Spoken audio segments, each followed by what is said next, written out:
క్రైస్తవ్యాన్ని ద్వేషించే మతోన్మాదులకి దేవుని ప్రేమను చూపించే ఒక అద్భుతమైన మాట. తండ్రి, వీరు ఏమి చేయుచున్నారు, వీరెరుగరు గనుక వీరిని క్షమించుము.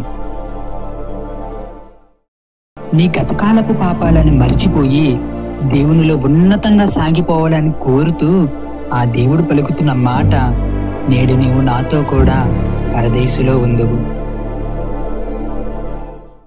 అమ్మా, ఇదిగో నీ కుమారుడు, ఇదిగో నీ తల్లి అని బాధ్యత కలిగి పలుకుతున్న ఆ మాట నీ చెవిన పడితే నీ బాధ్యతని జ్ఞాపకం చేసుకుంటున్నావా మిత్రమా? తండ్రితో ఎడబాటును తట్టుకోలేకపోయిన దేవుడు ఏలి ఏలి లామా సబక్తా అని గొప్ప కేక వేశాడు. అదే ఎడబాటుని తట్టుకోలేకపోతున్న తండ్రి, పిల్లలారా తిరిగి నా ఎద్దుకు రండి అని ఘోషిస్తున్నాడు.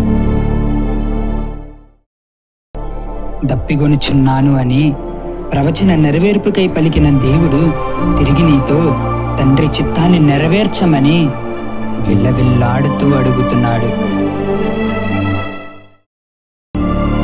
తండ్రి పనిని ముగిస్తూ సమాప్తమైనదని పలికిన దేవుడు తిరిగి నీకు వేస్తున్న ఒక ప్రశ్న, తండ్రి నీకు ఇచ్చిన పనిని ఆరంభించావా?